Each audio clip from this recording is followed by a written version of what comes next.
जय श्री कृष्ण। आप सभी को श्री कृष्ण जी कहते हैं, कभी कभी जीवन हमें ऐसे मोड़ पर लाकर खड़ा कर देता है जहां बाहर सब कुछ शांत दिखता है, लेकिन भीतर एक युद्ध चल रहा होता है। और वहीं से श्री कृष्ण जी के उपदेशों का वास्तविक अर्थ खोलना शुरू होता है। महाभारत युद्ध केवल अस्त्र शस्त्रों का संग्राम नहीं था, वह मनुष्य के भीतर चलने वाले दर्द का प्रतिबिंब था। और अर्जुन उस हर इंसान का रूप था जो सही और गलत के बीच, कर्तव्य और भावना के बीच, साहस और भय के बीच फंस जाता है।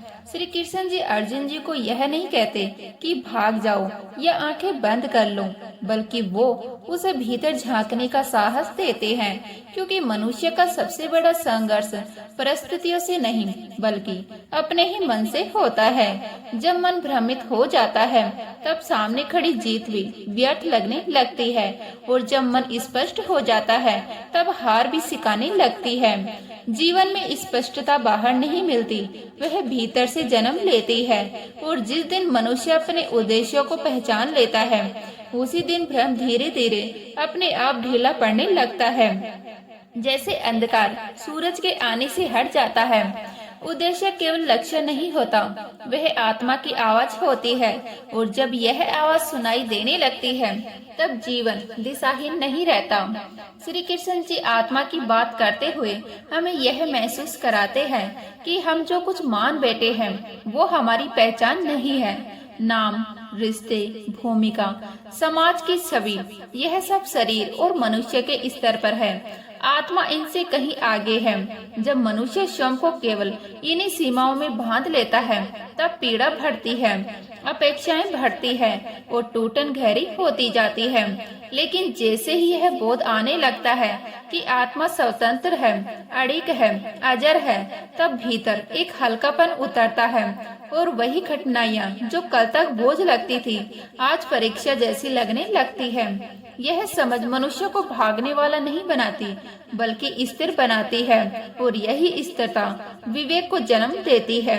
कर्म की बात करते हुए श्री कृष्ण जी यह नहीं कहते कि कर्म छोड़ दो, क्योंकि जीवन स्वयं कर्म है। सांस लेना भी कर्म है, सोचना भी कर्म है, और कर्म से बचना असंभव है। वो यह समझाते हैं कि असली अंतर कर्म करने के ढंग में है। जब कर्म अधीरता, भय और असावधानी से किया जाता है तब वह बोझ बन जाता है, मन को थका देता है और आत्मा को भारी कर देता है। लेकिन वही कर्म जब सजगता से पूरी उपस्थिति के साथ किया जाता है तब वह साधना बन जाता है। ऐसा कर्म थकाता नहीं बल्कि भीतर ऊर्जा जगाता है। कर्म में डूब जाना नहीं, कर्म में उपस्थित रहना ही योग्य है। फल की चिंता पर श्री कृष्ण जी का स्वर और भी कोमल हो जाता है। वो कहते हैं कि जब मन बार बार फल की ओर भागता है तब वर्तमान हाथ से फिसलने लगता है। अत्यधिक अपेक्षा मन को अशांत करती है और अशांत मन कभी सही निर्णय नहीं ले पाता। जब मनुष्य कर्म करता है और फल को समय पर छोड़ देता है तब भीतर एक शांति जन्म लेती है, और उसी शांति में जीवन की असली समझ धीरे धीरे आकार लेने लगती है। जैसे अभी कुछ अधूरा है, कुछ और खुलना बाकी है। इससे पहले कि हम इस विषय को गहराई से समझें, आपसे अनुरोध है कि आप हमारे चैनल को सब्सक्राइब कर लीजिएगा और वीडियो अच्छी लगे तो लाइक कर दीजिएगा। श्री कृष्ण जी का स्वर और भी सूक्ष्म हो जाता है। वो समझाते हैं कि अहंकार कोई ऊंची आवाज नहीं होता, वह तो भीतर धीरे धीरे यह भावना भर देता है कि सब कुछ मेरे कारण है, मेरे नियंत्रण में है, मेरे अनुसार चले तो ही सही है। यही केंद्र बनने की चाह मनुष्य को सबसे पहले अकेला करती है, क्योंकि जब स्वयं को ही सब कुछ मान लिया जाता है तब बाकी संसार दूर लगने लगता है। अहंकार व्यक्ति को मजबूत नहीं बल्कि कठोर बनाता है, और कठोरता के साथ संवेदनशीलता धीरे धीरे समाप्त होने लगती है। जब मनुष्य इस अहम को पहचानने लगता है तब पहली बार भीतर विनम्रता जन्म लेती है, और उसी विनम्रता में वास्तविक शक्ति छिपी होती है। वह शक्ति जो बिना बोले सहन करना सिखाती है, बिना दिखाए आगे बढ़ना सिखाती है। इच्छाओं के विषय में श्री कृष्ण जी कोई कठोर नियम नहीं देते। वो जीवन को नकारते नहीं बल्कि संतुलन सिखाते हैं। इच्छाएं जीवन की गति है, बिना इच्छा के कोई आगे नहीं बढ़ता, पर जब वही इच्छाएं सीमा से बाहर जाने लगती है तब वो आनंद नहीं बल्कि बेचैनी देने लगती है। इच्छाओं को दबाना भीतर आग जमाने जैसा है और खुली छूट देना शम को जलाने जैसा है। इसलिए श्री कृष्ण जी कहते हैं कि इच्छाओं को समझो, उनके पीछे छिपी कमी को देखो और जैसे जैसे समझ बढ़ती है वैसे वैसे संतुलन अपने आप आने लगता है। संतुलन से संतोष जन्म लेता है और संतोष कोई समझौता नहीं बल्कि भीतर की पूर्णता का अनुभव है। यही संतोष मन को शांत करता है और शांत मन ही जीवन को ठीक से देख पाता है। मन की प्रवृत्ति को लेकर श्री कृष्ण जी बहुत मानवीय दृष्टि रखते हैं। वो कहते हैं कि मन का अस्थिर होना उसका दोष नहीं, उसका स्वभाव है। मन का भटकना इस बात का संकेत है कि भीतर कुछ अनदेखा है। जब हम इस भटकाव से लड़ते हैं तब मन और अधिक अशांत हो जाता है, लेकिन जब अभ्यास और धैर्य से उसे दिशा दी जाती है तब वही मन धीरे धीरे स्थिर होने लगता है। स्थिरता अचानक नहीं आती, वह छोटे छोटे प्रयासों से जन्म लेती है और जैसे जैसे स्थिरता बढ़ती है वैसे वैसे स्पष्टता भीतर उतरने लगती है। स्पष्टता से ही सही निर्णय निकलते हैं और यही आत्म संयम की असली शुरुआत है। ज्ञान के विषय में श्री कृष्ण जी हमें बाहर से भीतर की यात्रा पर ले जाते हैं। वो कहते हैं कि ज्ञान केवल पुस्तकों में नहीं, शब्दों में नहीं, बल्कि देखने की क्षमता में है। जब व्यक्ति अपने ही विचारों को देख पाता है, अपनी भावनाओं को पहचान पाता है, तब वह उनसे चिपका नहीं रहता, वह उन्हें जीता है पर उनमें डूबता नहीं। यही दृष्टा भाव है और यही भाव धीरे धीरे मुक्ति का अनुभव कराता है। भक्ति को श्री कृष्ण जी केवल मंदिर तक सीमित नहीं करते, उनके लिए भक्ति का अर्थ है भीतर का भरोसा। जब मनुष्य यह स्वीकार कर लेता है कि सब कुछ उसके अकेले के बस में नहीं है और स्वयं को किसी व्यापक के सत्ता के हाथों सौंप देता है, तब वह अपने आप हल्का पड़ने लगता है। भक्ति मन को सहारा देती है और यही सहारा कठिन समय में भी भीतर से शक्ति बनकर उभरता है। भक्ति व्यक्ति को यह अनुभव कराती है कि वह इस यात्रा में अकेला नहीं है। कर्म और परिणाम की बात जब आती है तब श्री कृष्ण जी बहुत गहरी बात कहते हैं। वो समझाते हैं कि जब मन बार बार परिणाम में उलझ जाता है तब कर्म की गुणवत्ता गिरने लगती है। मन भविष्य में भागता है और वर्तमान कमजोर हो जाता है। गीता यही सिखाती है कि कर्म को पूरी ईमानदारी और पूर्णता से किया जाए और फल को समय पर प्रकट होने दिया जाए। धैर्य और विश्वास मन को संतुलित रखते हैं और यही संतुलन मानसिक परिपक्वता का संकेत है। कर्म के प्रभाव की बात करते हुए श्री कृष्ण जी हमें समय की गहराई में ले जाते हैं। वो समझाते हैं कि हर कर्म अपना बीज छोड़ जाता है। कुछ बीज तुरंत फल देते हैं और कुछ को अंकुर बनने में समय लगता है। इसलिए अधीर मन अक्सर भ्रम में पड़ जाता है और यही भ्रम आगे चलकर भय और अशांति को जन्म देता है। जब व्यक्ति यह समझने लगता है कि हर घटना का परिणाम तुरंत दिखाई देना आवश्यक नहीं है, तब भीतर धैर्य जन्म लेता है और यही धैर्य मन को स्थिर करता है। आसक्ति के विषय में श्री कृष्ण जी बहुत कोमल लेकिन सटीक बात कहते हैं। वो बताते हैं कि जब हम किसी व्यक्ति या वस्तु को अपने अस्तित्व का आधार बना लेते हैं तब प्रेम धीरे धीरे अधिकार में बदलने लगता है। प्रेम जहाँ स्वतंत्रता देता है वही आसक्ति जकड़ने पैदा करती है और इसी जकड़न से पीड़ा जन्म लेती है। जब निर्लिप्तता का भाव आता है तब संबंध टूटते नहीं बल्कि और भी शुद्ध हो जाते हैं, क्योंकि वह अपेक्षा नहीं केवल स्वीकार होता है। यही वैराग्य का वास्तविक अर्थ है। जीवन से भागना नहीं, जीवन को बिना पकड़े जीना। भय की जड़ को समझाते हुए श्री कृष्ण जी मनुष्य को वर्तमान में लाकर खड़ा कर देते हैं। वो कहते हैं कि भय भविष्य की अनिश्चित कल्पनाओं से पैदा होता है। जब मन बार बार आगे दौड़ता है तब वही अभी की शक्ति भूल जाता है। जो व्यक्ति वर्तमान में जीना सीख लेता है वह भय से मुक्त होने लगता है। आत्मज्ञान भय को कमजोर करता है, क्योंकि जब भीतर आत्मा की स्थिरता महसूस होने लगती है तब बाहर की परिस्थितियां उतनी डरावनी नहीं लगती। निर्भय मन ही सही निर्णय ले सकता है और यही साहस आत्मा की असली शक्ति है। धर्म की व्याख्या करते हुए श्री कृष्ण जी किसी कठोर नियम की बात नहीं करते। वो धर्म को जीवन का संतुलन कहते हैं। धर्म वही है जो व्यक्ति को भीतर से सही बनाए और समाज को जोड़कर रखे। परिस्थितियों के अनुसार धर्म का स्वरूप बदल सकता है, क्योंकि जीवन स्थिर नहीं है। बिना विवेक के धर्म अंधा हो जाता है और विवेक से ही धर्म जीवंत रहता है। यही गीता का संतुलित दृष्टि है, जहाँ कठोरता नहीं समझ को महत्व दिया गया है। प्रकृति के गुणों की चर्चा करते हुए श्री कृष्ण जी मनुष्य को स्वयं को देखने का अवसर देते हैं। वो बताते हैं कि सत्व, रज और तम हर व्यक्ति के भीतर किसी न किसी रूप में सक्रिय रहते हैं। यह गुण हमारे सोचने, बोलने और निर्णय लेने के तरीके को प्रभावित करते हैं। जब व्यक्ति इन गुणों को समझने लगता है तब स्वयं को समझना आसान हो जाता है। लेकिन स्वतंत्रता इन गुणों में उलझने से नहीं, बल्कि इनके साक्षी बनने से आती है। जब व्यक्ति साक्षी भाव में स्थित होता है तब गुण उसे बांध नहीं पाते और यही आत्मिक उन्नति की दिशा है। अहंकार की सूक्ष्म परतों को खोलते हुए श्री कृष्ण जी यही बताते हैं कि जब मनुष्य स्वयं को संपूर्ण से अलग मानने लगता है तब दूसरों से दूरी पैदा हो जाती है। लेकिन जैसे ही यह बोध आता है कि मैं इस विशाल जीवन का एक छोटा सा भाग हूँ, अहंकार अपने आप ढीला पड़ने लगता है। जुड़ाव से करुणा जन्म लेती है, करुणा से संबंध मधुर होते हैं और यही मानवीय विकास की असली दिशा है।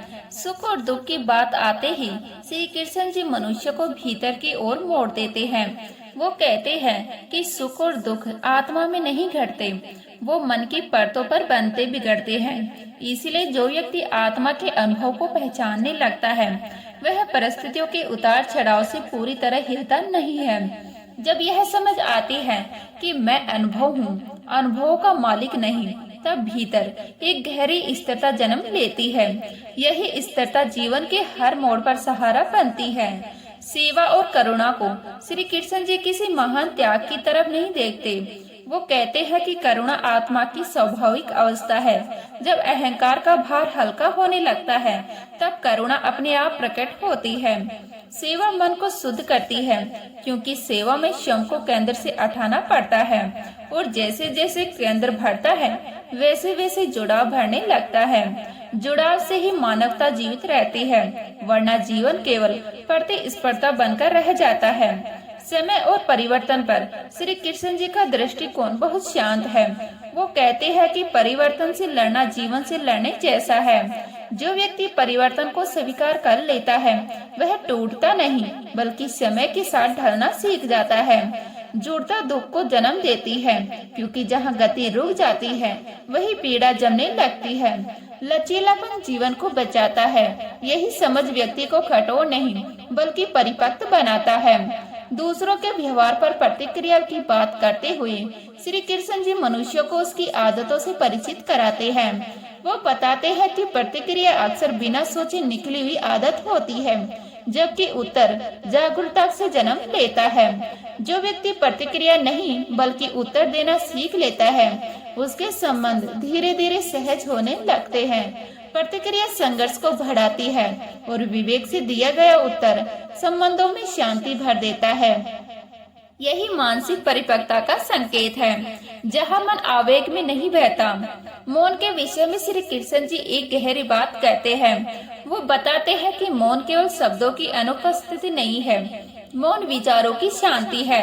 जब भीतर का शोर कम होने लगता है तब सत्य अपने आप स्पष्ट होने लगता है। मौन आत्मा का स्वाभाविक स्वरूप है और बाहरी शोर से थोड़ी दूरी आत्मा संपर्क को गहरा कर देती है।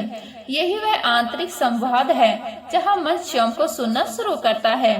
योग को श्री कृष्ण जी जीवन से भागने का मार्ग नहीं बताते, बल्कि जीवन से गहरे जुड़ने की कला कहते हैं। जब मन, बुद्धि और भाव एक ही दिशा में बहने लगते हैं तब योग घटित होता है। यह कोई एक दिन की अवस्था नहीं, बल्कि निरंतर अभ्यास से पनपने वाली प्रक्रिया है। योग से भीतर शांति आती है और शांति से जीवन सहज हो जाता है, जहाँ चीजें बोझ नहीं लगती। कर्म और धैर्य की बात करते हुए श्री कृष्ण जी यह स्पष्ट करते हैं कि जो व्यक्ति धैर्य नहीं रख पाता वह बीच रास्ते में ही टूट जाता है, लेकिन जो कर्म पर विश्वास रखता है वह भले ही धीरे चले पर रुकता नहीं। कर्म पर विश्वास ही भीतर स्थिरता देता है। मन की सबसे बड़ी आदत यही है कि वह या तो बीते हुए कल में उलझा रहता है या आने वाले कल की कल्पनाओं में खोया रहता है और इसी भटकाव में वर्तमान उससे छूटता चला जाता है। श्री कृष्ण जी कहते हैं कि जब व्यक्ति स्वयं को मन में थोड़ा अलग होकर देख पाता है तभी वह दुख से ऊपर उठना शुरू करता है। यह दूरी भागने की नहीं, समझ की दूरी होती है और यही दूरी विवेक कहलाती है। विवेक से ही भीतर शांति उतरती है और शांति कोई बाहरी अवस्था नहीं बल्कि अंदर का संतुलन है। स्वयं को जानना किसी उपलब्धि को हासिल करना नहीं बल्कि अपनी ही उलझनों को साफ साफ देख पाना है और यही जीवन की सबसे बड़ी उपलब्धि बन जाती है। कर्म करते समय जागरूकता पर श्री कृष्ण जी बार बार ध्यान दिलाते हैं कि वो कहते हैं कि अनजाने में किया गया कर्म मन को भान देता है क्योंकि इसमें समझ नहीं होती, लेकिन वही कर्म जब पूरी जागरूकता के साथ किया जाता है तब वह साधना बन जाता है। जब व्यक्ति अपने कर्म में पूरी तरह उपस्थित होता है तब मन इधर उधर नहीं भागता और ऐसी अवस्था में कर्म थकाता नहीं बल्कि भीतर एक अलग तरह की शांति पैदा करता है। तब कर्म ही ध्यान बन जाता है और यही गीता का सबसे व्यवहारिक योग है जो जीवन से भागना नहीं सिखाता बल्कि जीवन को पूरे होश में जीना सिखाता है। श्री कृष्ण जी यह भी समझाते हैं कि मनुष्य अक्सर भविष्य की चिंता में इतना डूब जाता है कि वर्तमान उसके हाथ से फिसल जाता है। भविष्य की कल्पनाएं मन को भयभीत करती है और यही भय ऊर्जा को कमजोर कर देता है। गीता वर्तमान में जीने की शिक्षा देती है क्योंकि वर्तमान ही एकमात्र सत्य है। जो व्यक्ति अभी में पूर्ण होता है वही आगे चलकर स्थिर रह पाता है और भविष्य की तैयारी भी किसी और समय से नहीं इसी क्षण से होती है। यही समय को समझने की सही दृष्टि है। भक्ति के संदर्भ में श्री कृष्ण जी बहुत कोमल लेकिन गहरी बात कहते हैं। वो बताते हैं कि भक्ति कोई भावनात्मक कमजोरी नहीं बल्कि गहरी आंतरिक शक्ति है। जब व्यक्ति किसी व्यापक चेतना पर भरोसा करना सीख लेता है तब उसका अकेलापन धीरे धीरे समाप्त होने लगता है। उसे यह अनुभव होने लगता है कि वह इस जीवन यात्रा में अकेला नहीं है। यह अनुभव भय को कमजोर कर देता है और भक्ति मन को सहारा देती है। इसी सहारे से साहस जन्म लेता है और यही भक्ति की वास्तविक भूमिका है। ज्ञान और अनुभव के संबंध को स्पष्ट करते हुए श्री कृष्ण जी कहते हैं कि केवल सुना हुआ या पढ़ा हुआ ज्ञान अधूरा होता है। ज्ञान तभी पूरा होता है जब वह जीवन में उतरता है, जब वह व्यवहार में दिखाई देता है। अनुभव ज्ञान को गहराई देता है और बिना अनुभव के ज्ञान कई बार बोझ बन जाता है। गीता अनुभव से गुजरने का साहस सिखाती है क्योंकि साहस के बिना परिपक्वता नहीं आती। यही जीवन की शिक्षा है। सर्जन की बात आते ही श्री कृष्ण जी मनुष्यों को भय से बाहर निकालने की कोशिश करते हैं। वो कहते हैं कि जो व्यक्ति भीतर से भयभीत है वह नया कुछ रच नहीं सकता क्योंकि भय मन को सिकोड़ देता है। भय भविष्य की कल्पनाओं से जन्म लेता है, उन आशंकाओं से जो अभी घटी नहीं है। और जब व्यक्ति वर्तमान में स्थिर हो जाता है तब भय अपने आप कमजोर पड़ने लगता है। आत्मज्ञान इसलिए महत्वपूर्ण है क्योंकि आत्मा को जान लेने पर यह स्पष्ट होने लगता है कि जो बदल रहा है वह मन है, परिस्थितियां हैं, मैं स्वयं नहीं। यही समझ भीतर निर्भयता को जन्म देती है। धर्म की व्याख्या करते हुए श्री कृष्ण जी किसी कठोर ढांचे में बात नहीं रखते। वो धर्म को चेतन सिद्धांत बताते हैं जो जीवन में सामंजस्य लाने के लिए है, न कि जीवन को भानने के लिए। परिस्थितियां बदलती हैं तो धर्म का स्वरूप भी बदल सकता है क्योंकि जीवन स्थिर नहीं है। बिना विवेक के धर्म अंधा हो जाता है और विवेक से धर्म जीवित रहता है। यही गीता की संतुलित दृष्टि है जहाँ नियम से अधिक समझ को महत्व दिया जाता है।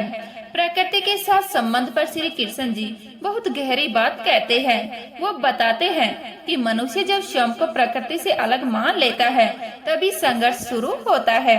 वास्तव में मनुष्य प्रकृति का ही अंग है और जब यह बोध भीतर उतरता है तब जीवन सहज होने लगता है। तब संघर्ष ही की जगह सहयोग आ जाता है और सहयोग से शांति जन्म लेती है। यही संतुलित जीवन का आधार है, जहाँ मनुष्य लड़ता नहीं बहना सीखता है।